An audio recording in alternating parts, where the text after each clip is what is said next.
The town of Maplewood was a quiet place, nestled between rolling hills and vast stretches of farmland. It wasn't the kind of place where big things happened, but it was home to hard-working people who found joy in the simple things. Among them was Jack Palmer, a middle-aged janitor who worked at the Maplewood Community Center. Jack wasn't just any janitor, he was the backbone of the center. Whether it was fixing a broken chair, ensuring the gymnasium floor sparkled, or lending a listening ear to kids practicing basketball, Jack was there, always reliable and humble. Jack had been at the job for nearly 20 years, and though it wasn't glamorous, it was honest work. He took pride in the center, a place that had become a second home to many in the community. From local farmers' markets to charity drives, the center buzzed with life, and Jack was its quiet guardian. Despite his dedication, there were those who saw Jack's work as beneath them. To some, he was just the janitor. One of these people was Mike, a new employee at the center. Young and full of bravado, Mike had recently been hired as the event coordinator. He was everything Jack wasn't: outspoken, flashy, and dismissive of those he considered unimportant. From the moment Mike arrived, he took a dislike to Jack, seeing him as an easy target for ridicule. "Hey, Jack, missed a spot over there," Mike called out one afternoon, pointing to an imaginary mess on the floor. A few people in the lounge chuckled awkwardly, unsure how to react. Jack simply smiled politely and continued sweeping. He had dealt with people like Mike before and didn't let it bother him, at least, not on the surface. The harassment escalated over time. Mike would deliberately create messes, only to call Jack over with a mocking grin. "Looks like you've got your work cut out for you, old man," he sneered one day, dropping a cup of coffee on the freshly mopped floor. Jack, ever patient, cleaned it up without a word. But deep down, the constant humiliation was beginning to wear on him. The breaking point came during a Friday night fundraiser at the center. It was one of the biggest events of the year, with dozens of local businesses setting up booths and families gathering to support a good cause. Jack had spent days preparing for the event, ensuring everything was perfect. The floors gleamed, the tables were polished, and every decoration was in place. As the evening progressed, Jack kept to the shadows, quietly tidying up and making sure everything ran smoothly. Mike, meanwhile, strutted around, basking in the attention of the attendees and taking credit for the event's success. "This place looks amazing, Mike," someone said, and he responded with a smug smile, "Well, you know, it's all about the details." Toward the end of the night, Mike hatched a plan to publicly embarrass Jack. He'd overheard a group of teenagers joking about how old-fashioned Jack seemed and decided to join in. With a sly grin, he whispered to them, "Want to see something hilarious? Watch this." As Jack walked by with a tray of empty glasses, Mike deliberately bumped into him, causing the tray to clatter to the floor. The sound silenced the room, and everyone turned to look. Mike feigned surprise, holding his hands up dramatically. "Whoa, Jack. Careful there. You almost took me out." Laughter erupted, and Jack felt his face flush with embarrassment. He knelt to pick up the broken glass, his hands trembling slightly. Someone whispered, "Poor guy," but no one stepped in to help. As the laughter subsided, Jack finished cleaning up and retreated to the janitor's closet, his sanctuary amidst the chaos. Inside, Jack leaned against the door and closed his eyes, taking a deep breath to steady himself. He had never felt so small, so insignificant. For the first time in years, he questioned whether his work mattered. But then, his gaze fell on a small, worn wooden box tucked away on a shelf. It contained the tools he hadn't touched in years: chisels, carving knives, and sandpaper. Jack had always loved woodworking. As a young man, he had dreamed of becoming a carpenter, creating beautiful pieces that would last for generations. Life, however, had taken a different path. Family responsibilities, financial struggles, and the need for stability had led him to the janitor's job, and his passion had been relegated to the past. He picked up one of the chisels, its handle smooth and familiar in his hand. In that moment, an idea began to take shape, a quiet resolve to channel his frustration and pain into something meaningful. Jack didn't know what it would lead to, but he knew he couldn't let Mike's cruelty define him. That night, long after the fundraiser had ended and the center was empty, Jack stayed behind. He set up a small workspace in the storage room, using an old table and a desk lamp. With every careful stroke of the chisel, he began carving a block of wood, pouring his emotions into the intricate details. For the first time in years, he felt a spark of purpose reignite within him. Unbeknownst to Jack, this small act of defiance would set off a chain of events that would change not only his life but the entire town of Maplewood. The following morning, Jack returned to the community center, his heart still heavy from the humiliation he'd endured. He went about his routine as usual, sweeping the hallways and tidying up the lounge. But something inside him felt different. The small carving he had started the night before lingered in his mind, a reminder of the passion he had once buried and was now rediscovering. Mike, however, was as relentless as ever. When Jack passed by the break room, he heard the younger man's laughter echoing down the corridor. "Did you see how fast he scurried to clean up that mess last night?" "Like a scared little mouse," Mike said, his voice dripping with mockery. Jack kept walking, refusing to let the words pierce him. He couldn't control Mike's behavior, but he could control how he responded to it. Instead of letting the negativity fester, he resolved to focus on his newfound project. That evening, Jack returned to the storage room, where his makeshift woodworking station awaited. The block of wood he'd started carving the night before had taken on the faint outline of a soaring bird, wings stretched wide as if in flight. It was a design Jack remembered from his youth, a symbol of resilience and freedom. Over the next few weeks, Jack worked tirelessly on the carving. Each night, after the center had emptied, he would retreat to the storage room, chiseling away at the wood with steady hands. The process was therapeutic, a way to channel his frustrations and reclaim his sense of worth. Word of Jack's late-night activities began to spread among the staff. Sarah, one of the receptionists, was the first to notice. Curious, she peeked into the storage room one evening and was stunned by what she saw. The carving, now nearly complete, was breathtaking.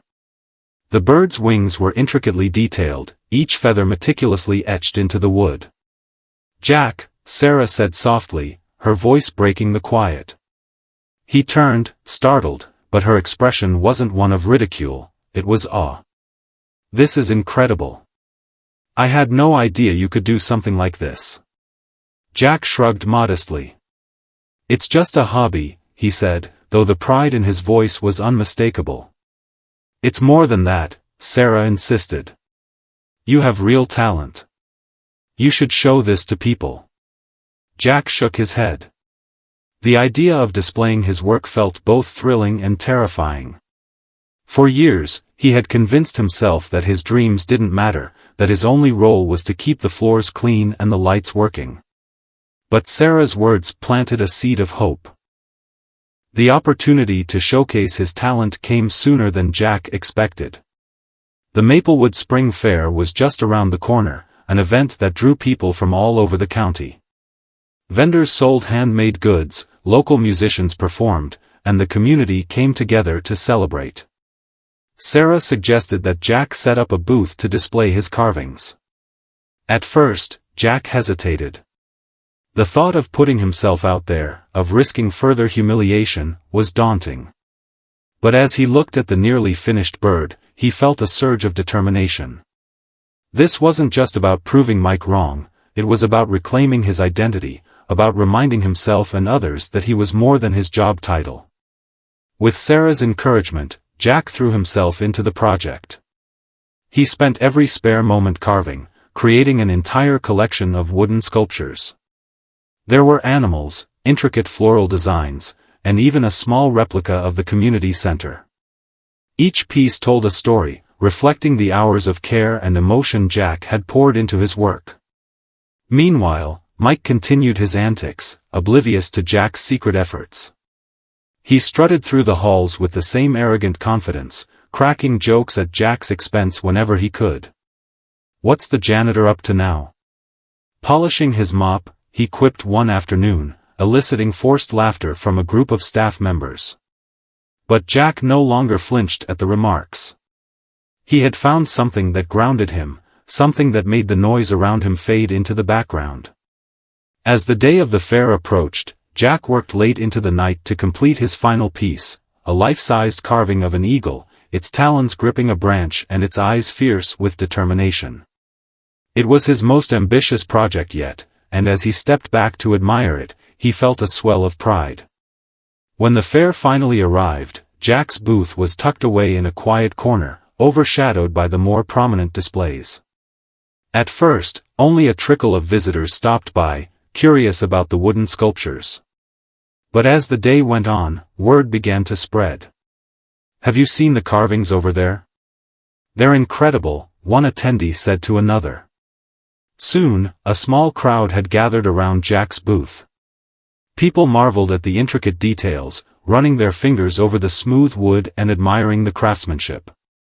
The eagle, perched on a pedestal at the center of the display, became the star attraction. Jack, unused to such attention, found himself at a loss for words. But as he listened to the compliments and saw the genuine admiration in people's eyes, he felt a warmth he hadn't experienced in years. Among the crowd was Mike, who had wandered over out of curiosity. His smug grin faded as he took in the scene, his gaze landing on the eagle. For a moment, he said nothing, his expression a mix of surprise and resentment. "Well," he said finally, his tone dripping with sarcasm, "looks like you've been busy." Jack met his gaze calmly. "We all have our passions," he said simply. Mike opened his mouth to retort, but before he could, a woman approached the booth and introduced herself as a local gallery owner. She was interested in showcasing Jack's work, offering him a chance to sell his pieces and gain wider recognition. It was a moment Jack hadn't dared to dream of, and as the crowd continued to grow, he realized that his quiet efforts had not only changed his own life but had begun to shift the way others saw him as well. This was only the beginning. As the buzz around Jack's booth grew, the Maplewood Spring Fair became a turning point, not just for him but for the community. People who had once overlooked Jack as just the janitor began to see him in a new light.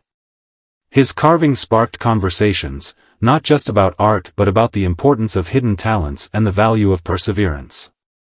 Sarah, who had been instrumental in encouraging Jack to participate, stood nearby, watching with pride as he interacted with the growing crowd.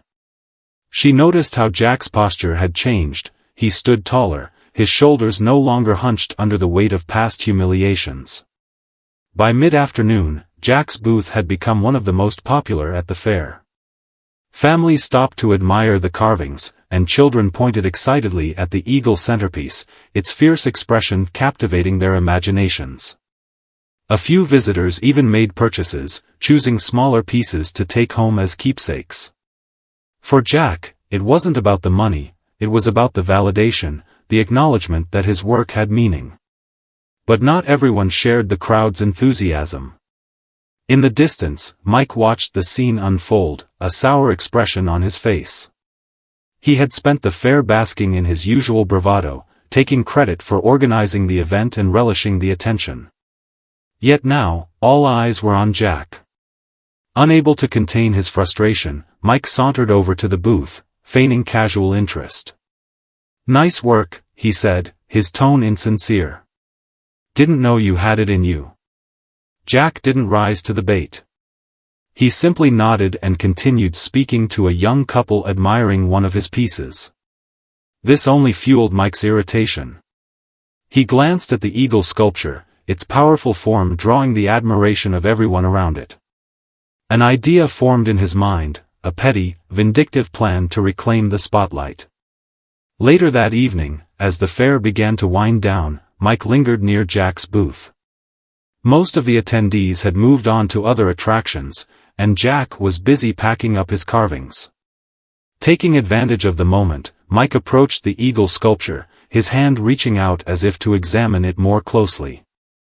With a deliberate shove, he knocked the pedestal, sending the sculpture toppling to the ground.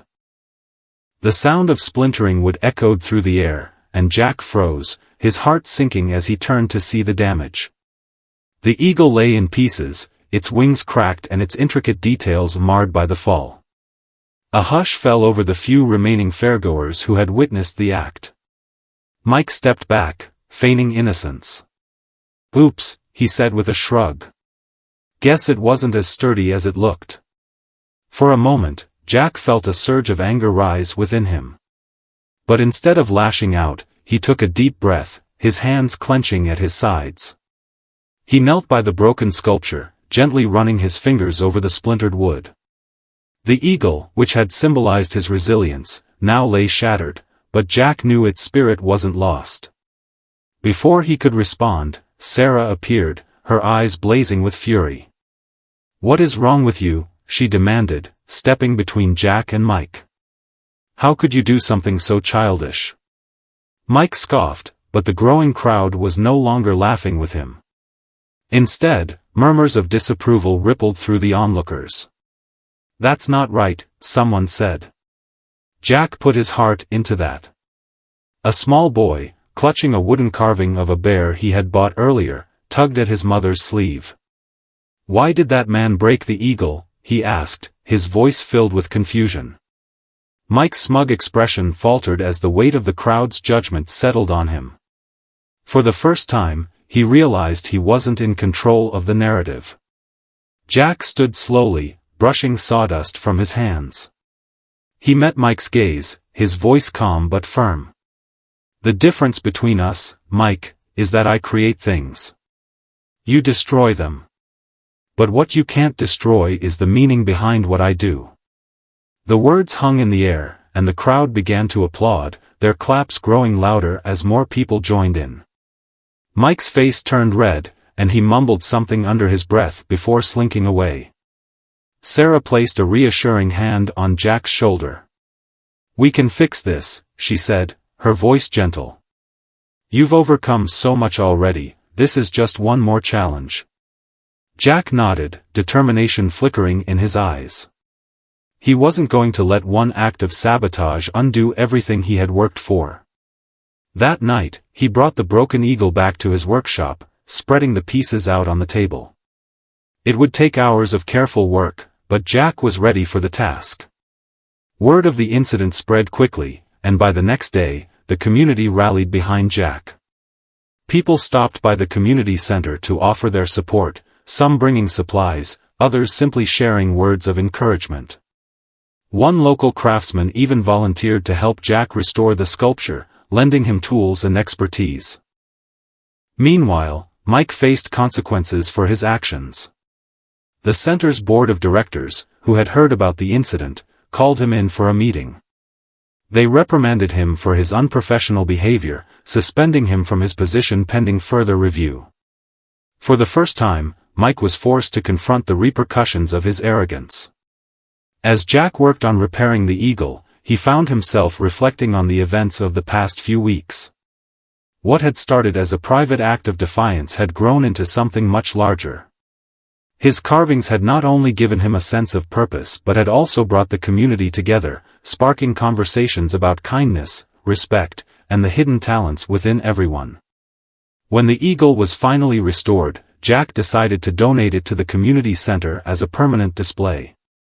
It stood in the main hall, a symbol of resilience and creativity, its wings spread wide as if ready to take flight once more. Jack's journey was far from over, but he had already achieved something remarkable. He had turned humiliation into triumph, proving that even in the face of adversity, it was possible to rise above and create something beautiful. And in doing so, he had inspired those around him to look beyond the surface, to see the potential in themselves and others. As the restored eagle sculpture found its place in the community center's main hall, it quickly became a symbol of hope and resilience. People from all walks of life stopped to admire it, many pausing to read the small plaque beneath it that read, "Strength lies in what we build, not in what we break." Jack's story, once known only to a few, became a topic of conversation throughout Maplewood. The community began to rally around Jack in ways he had never imagined. Local artists reached out to collaborate, schools invited him to teach woodworking workshops, and the gallery owner from the fair followed through on her offer to showcase his pieces. Jack's life, once defined by routine and invisibility, was now brimming with opportunity. But with newfound recognition came challenges. The day after the eagle was unveiled, Jack was approached by a reporter from the Maplewood Gazette. She was eager to write a feature on him, hoping to capture the story behind the man who had turned tragedy into triumph. At first, Jack hesitated. He wasn't used to being in the spotlight and worried about sharing too much of himself. "Why me?" he asked Sarah later that day as they sat in the staff lounge. "There are so many others who deserve attention more than I do." Sarah gave him a knowing smile. "Because your story matters, Jack. It's not just about the sculptures, it's about showing people that it's never too late to start over. You're inspiring more people than you realize." Her words stayed with Jack as he agreed to the interview. Over the next few days, he shared his journey with the reporter, from his humble beginnings to the moment he decided to pick up his tools again. He spoke about the ridicule he faced, the doubts he battled, and the deep sense of purpose he rediscovered through his art. The article, titled "The Janitor Who Carved His Way to Redemption," was published a week later and quickly became the talk of the town. It wasn't long before Jack started receiving messages from people he had never met, some from Maplewood, others from faraway places. They shared their own stories of struggle and resilience, thanking him for reminding them of their own strength. One message, in particular, stood out. It came from a teenager named Evan, who confessed that he had been on the verge of giving up on his dreams of becoming an artist. "I didn't think it was possible for someone like me," Evan wrote. "But your story gave me hope. I started sketching again last night for the first time in months. Thank you for showing me it's okay to try." Jack was deeply moved. He had always thought of himself as an ordinary man, but he was beginning to see how his actions rippled outwards, touching lives in ways he couldn't have anticipated. As Jack's star rose, Mike's fortunes fell. The suspension he faced turned into a full-blown investigation when other employees came forward with complaints about his behavior. It became clear that his treatment of Jack was not an isolated incident. The board ultimately decided to terminate his position, a decision that sent shockwaves through the community. Mike, stripped of his authority and influence, found himself adrift. He avoided public places, knowing he was the subject of whispers and disapproval. For weeks, he stewed in his resentment, blaming everyone but himself for his downfall.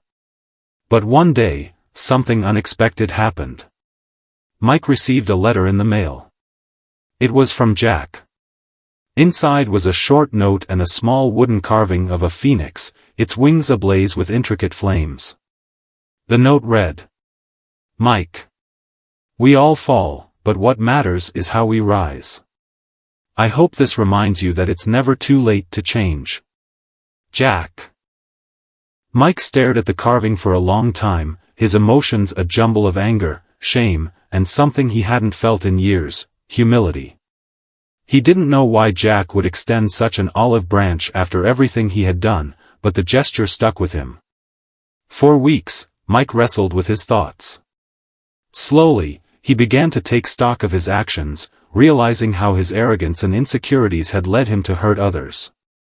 The carving became a symbol of his own potential for growth, and though it was a small step, Mike began to make amends. He reached out to the community center, offering to volunteer his time as a way of giving back. Meanwhile, Jack's journey continued to evolve. With the gallery show approaching, he worked tirelessly to create new pieces, each one inspired by the people and experiences that had shaped him. One sculpture, titled The Observer, was a tribute to his years as a janitor, depicting a figure quietly watching from the shadows, unnoticed but essential. Another piece, Hands That Build, featured a pair of weathered hands shaping a block of wood, a testament to the transformative power of hard work. The gallery opening was a resounding success. Friends, neighbors, and strangers alike came to see Jack's work, their admiration evident in their faces. Jack stood in the center of the room, overwhelmed by the support and gratitude that surrounded him. As the evening drew to a close, Jack found himself reflecting on how far he had come. He thought about the boy who had sent him the heartfelt message, the community that had rallied around him, and even Mike, who had begun to find his own path to redemption. Life, Jack realized, was full of unexpected turns. But even in the face of humiliation and heartbreak, there was always the possibility of carving out something beautiful. And that, he thought, was a lesson worth sharing with the world. The event ended with Jack addressing the crowd, his voice steady but emotional. "I used to think my story didn't matter," he said. "But I've learned that every one of us has something to offer, something that can inspire others. So, if you take anything away from tonight, let it be this: don't let anyone, not even yourself, tell you that you're not enough. You are, and always will be, more than enough." The applause that followed was thunderous, echoing through the gallery and into the streets of Maplewood. Jack's journey was far from over, but in that moment, he knew he was exactly where he was meant to be. The weeks following the gallery opening were a whirlwind of change for Jack. His sculptures, once relegated to his small workshop, were now celebrated as pieces of profound storytelling and craftsmanship. Orders poured in from across the region, and Jack found himself busier than ever. Yet, amidst the growing success, he remained humble, his heart rooted in the simple joys of creating. One morning, Jack received an unexpected phone call from a local high school principal. She had read about Jack in the Maplewood Gazette and wanted to invite him to speak to her students about his journey. "We have so many kids here who feel like their voices don't matter," she explained. "Your story could inspire them to see their own potential." Jack hesitated at first. Public speaking was far outside his comfort zone, but Sarah, as always, encouraged him to step up. "You've faced worse than a room full of teenagers," she teased. "Besides, they need to hear what you have to say." The following week, Jack stood in the school auditorium, his palms sweating as he looked out at the sea of young faces. He began nervously, recounting his early days as a janitor and how he had hidden his talent for years out of fear and self-doubt. But as he spoke, he found his rhythm, his voice steadying as he shared his journey of rediscovery and resilience. "I used to think I didn't matter," Jack said, his voice echoing through the hall. "That my job, my life, my talents, they were invisible. But what I've learned is that no one is invisible. Each of you has something unique to offer, even if you don't see it yet. Don't let anyone, not even yourself, tell you that you're not enough. You are. And the world needs what only you can give." When he finished, the auditorium erupted in applause. Several students came up to him afterward, their faces alight with a mix of admiration and hope. One girl, clutching a sketchpad, shyly asked if he would look at her drawings. Another boy shared how he had always wanted to pursue woodworking but had been afraid of failing. Jack encouraged each of them, offering words of wisdom and support. That afternoon, as Jack left the school, he felt a new sense of purpose. His work wasn't just about the sculptures anymore, it was about the lives he could touch and the stories he could inspire. Meanwhile, Mike was undergoing his own transformation. Volunteering at the community center had started as a way to salvage his reputation, but over time, it became something more. He found himself genuinely enjoying the work, whether it was organizing events, cleaning up after activities, or simply listening to the people around him. One day, as Mike was setting up chairs for a meeting, he spotted Jack walking through the main hall. The two men hadn't spoken since Jack sent him the phoenix carving. Gathering his courage, Mike approached Jack, his steps hesitant. "Jack," he began, his voice unsteady, I wanted to say thank you. For the carving.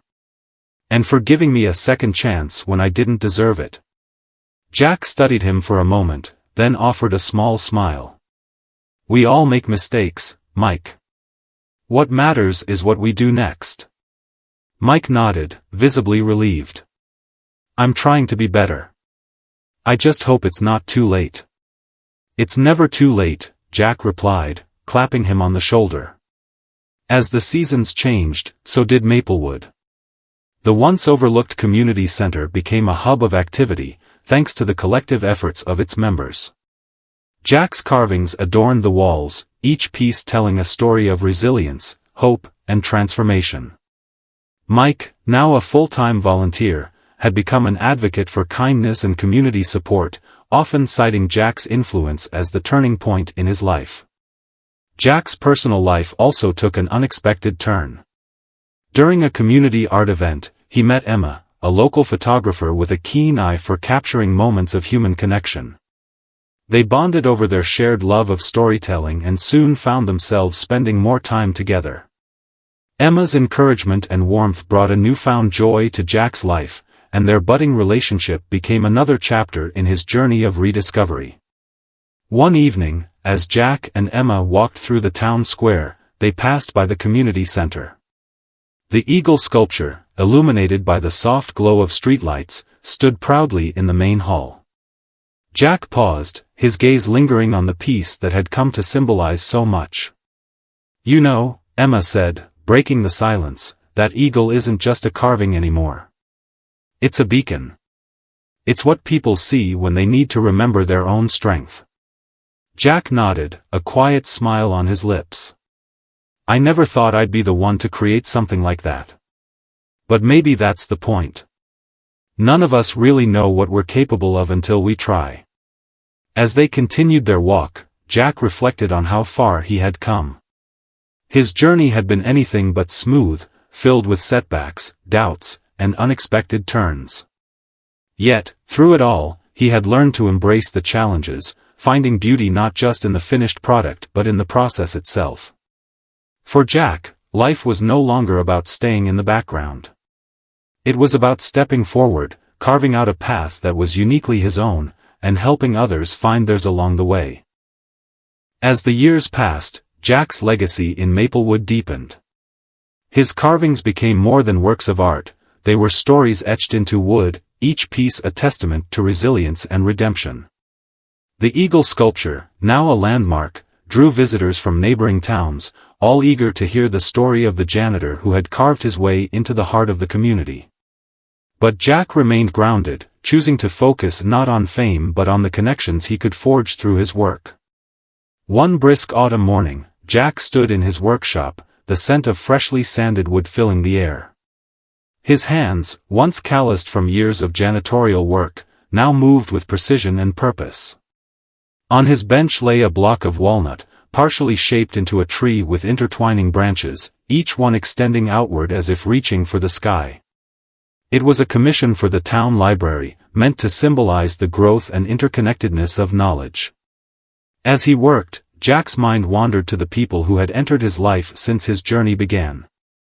There was Sarah, whose unwavering belief in him had been the spark he needed. Mike, whose transformation reminded Jack of the power of second chances. And Emma, whose love and companionship had brought light to corners of his life he hadn't realized were dark. Each of them had played a role in shaping not just his art but the man he had become. Later that day, Jack and Emma arrived at the community center for a special event. The mayor had announced plans to establish an annual Maplewood Resilience Festival, a celebration of the town's spirit and the individuals who embodied its values. To Jack's surprise, he was asked to be the festival's first honoree. Despite his initial reluctance, he accepted, knowing it was an opportunity to share the spotlight with those who had supported him. The festival was a lively affair, with music, food stalls, and art exhibits showcasing local talent. In the center of it all was a small stage where Jack stood, looking out at the crowd. He saw familiar faces, students he had inspired, colleagues from the community center, and even Mike, who had become a cornerstone of the center's outreach programs. When it was time to speak, Jack took a deep breath, his voice carrying the weight of years spent in the shadows and the joy of finally stepping into the light. I used to think resilience was about enduring, about surviving whatever life throws your way, he began. But what I've learned is that resilience is also about creating, about taking the pieces of what's broken and building something new. It's about growth, not just for yourself but for the people around you. Jack paused, his eyes scanning the crowd. Every one of you has been part of my journey, whether you know it or not. Your kindness, your encouragement, even your challenges have shaped who I am. And for that, I'm endlessly grateful. The applause that followed was thunderous, but it was the quiet moments afterward that stayed with Jack. People approached him throughout the evening, sharing their stories, their struggles, and their triumphs. One young man, barely out of his teens, tearfully explained how Jack's story had given him the courage to leave an abusive relationship and pursue his dream of becoming a chef. Another woman revealed that she had started sculpting as a way to cope with the loss of a loved one, inspired by Jack's eagle. As the festival wound down, Jack found himself alone for a moment, standing under the same streetlights that had illuminated the eagle sculpture years ago. Emma joined him, slipping her hand into his. "Did you ever think this would be your life?" she asked softly. Jack chuckled, his gaze fixed on the glowing windows of the community center. "Not in a million years. But I wouldn't trade it for anything." In the weeks that followed, Jack began mentoring a group of young artists at the community center.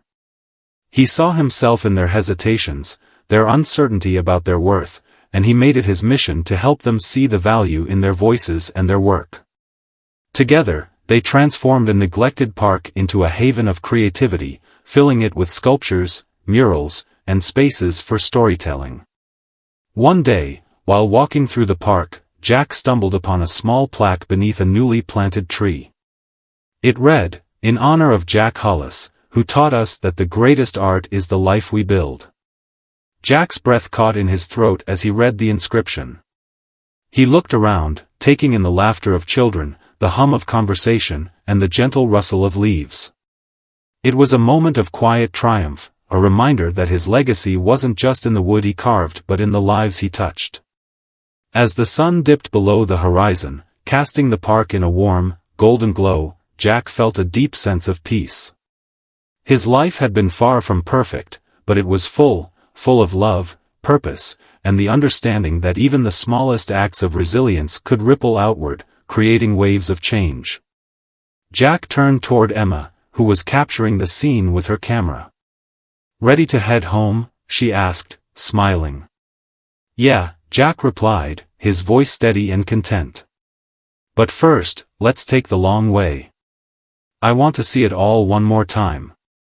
And so, hand in hand, they walked through the park, past the sculptures, the murals, and the people whose lives were forever entwined with Jack's. It was a journey that had started with a single step, a choice to pick up a chisel and carve out not just a sculpture but a life worth living.